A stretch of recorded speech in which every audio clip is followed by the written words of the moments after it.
What is going on, guys? Snickel here, and today I have another 100% video for you guys.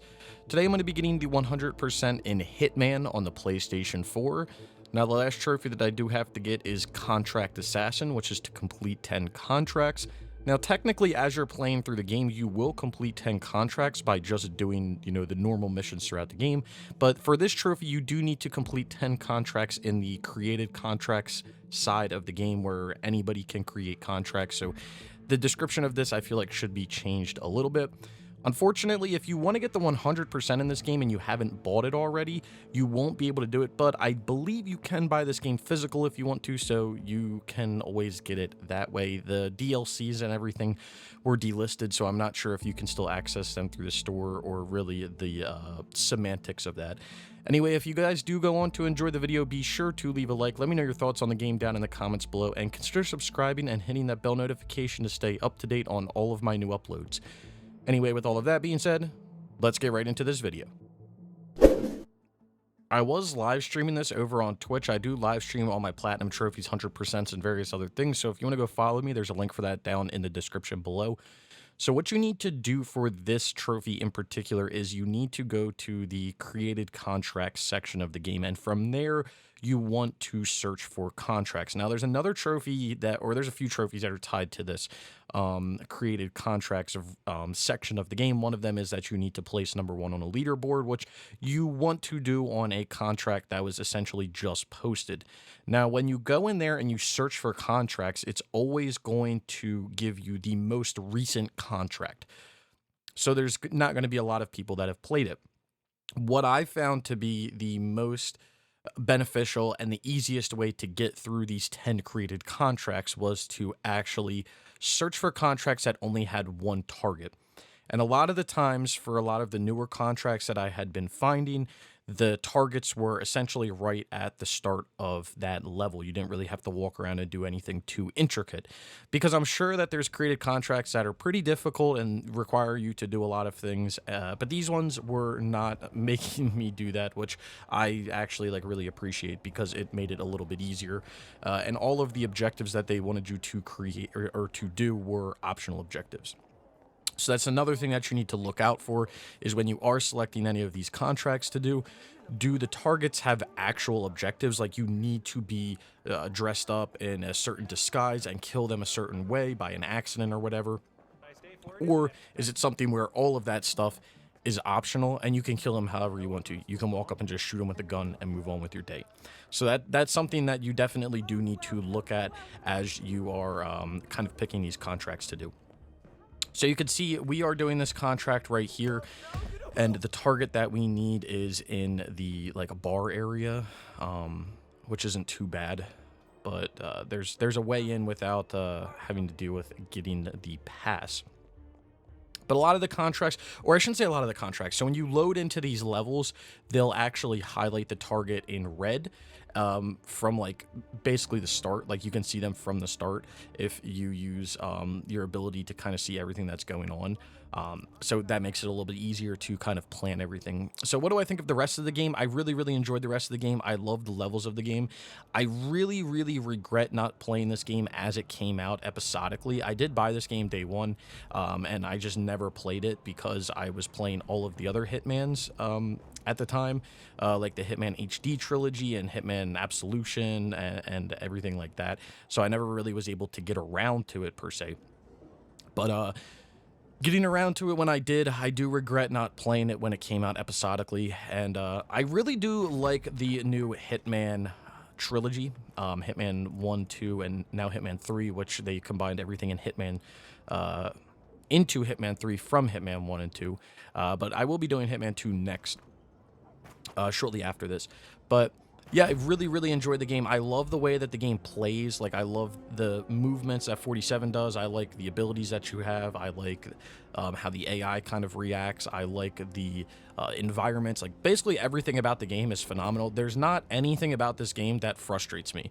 I love that the game kind of makes you do more or less everything. You don't have to do every single challenge, but I like how they make you do get to level 20 for the mastery and do various random things for each of the DLCs that you could use or maybe need to look up trophy guides for. I love when games do that, and it's not just like beat this and move on with your day. Like, you have to beat this, and then you're going to have to keep playing it over and over again, and it really adds the variability to the game, because or playability, I should say, playability and variability, because now you can keep playing through the missions and doing various other things and looking for certain targets and finding out cool Easter eggs and things like that. Like, I think doing that stuff is really cool. And the thing about doing all of that is it doesn't necessarily take a lot of time in order to do that. So you'll be able to see all that stuff and not feel like you're, going completely out of your way, or it's a ridiculous amount of time.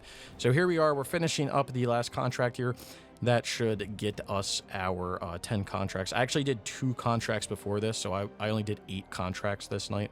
But that will get us our trophy, hopefully. It'll take a minute to load because it doesn't load until everything is saved and everything. But as we're loading in here, we are going to get the trophy. There it is, Contract Assassin. So that is 100% on Hitman on the PlayStation 4. But anyway, with all of that being said, let's take a look at this list. So here it is, 100%. There is DLC for each of the levels and everything, but overall, it's pretty self-explanatory as you're playing through, and I do have full trophy guides for the entirety of the game and the DLC, so that'll be linked down in the description below.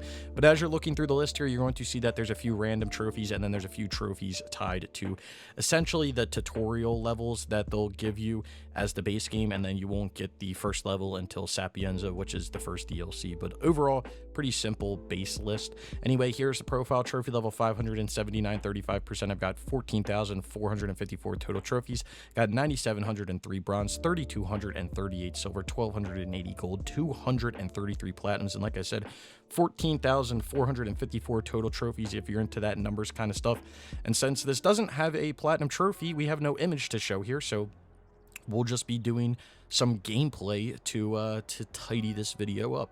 So, like I said, I really regret playing this game as late as I did. I really wish that I played it as it came out episodically back in, I believe it was 2016, because I really, really love the way that the game plays, and I love the idea of Hitman in general. So, I was really... I dropped the ball on that one, to say. Let's just say I dropped the ball on that one. So, let's talk about some numbers here.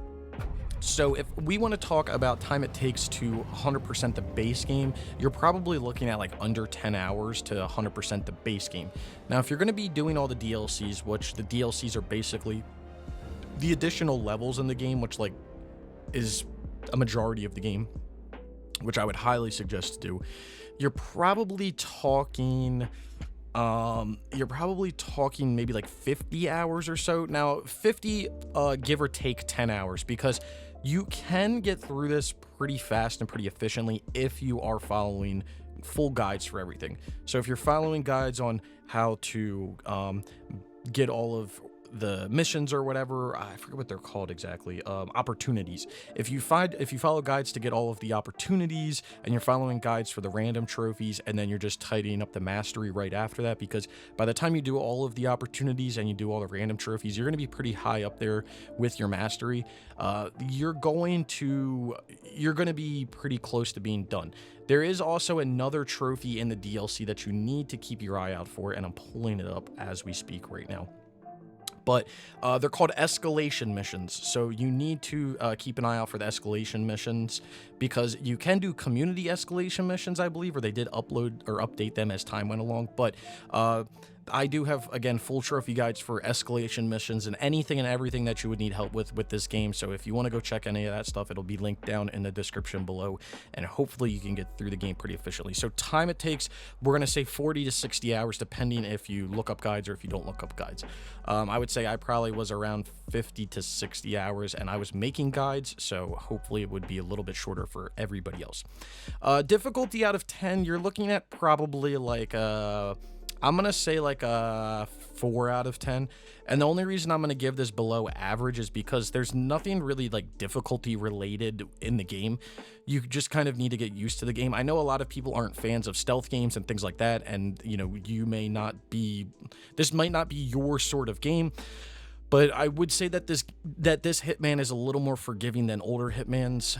Maybe not Absolution, but it's definitely more forgiving than older ones. So if you've played older ones like Blood Money or Hitman 2 or Contracts or anything like that, this game is going to be a lot easier than those games with just guard detection and how you can overall just play the game.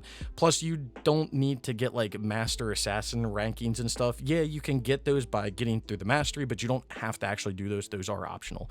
So I would say it's about a 4 out of 10. So 4 out of 10, 40 to 60 hours, really, really enjoyable game. Like I mentioned in the beginning of the video, they did delist this game because they combined it all with Hitman 3. So I believe the only way to play this game, if you want to play it, is if you either had it already bought and it's in your library, or you own it physically. I don't know if the missions are on the disc if you buy them physically or you had to download them. So if that's the case and you had to download them or buy them from the store, they're not going to be there anymore, so you're not going to be able to do it, unfortunately. Anyway, I hope you guys did enjoy the video. If you did, be sure to leave a like. Let me know your thoughts on the game down in the comments below. I love to read everybody's opinion on everything. And if you've made it this far and you haven't subscribed, consider subscribing for more trophy content like this. And I hope to see you guys all around sometime soon.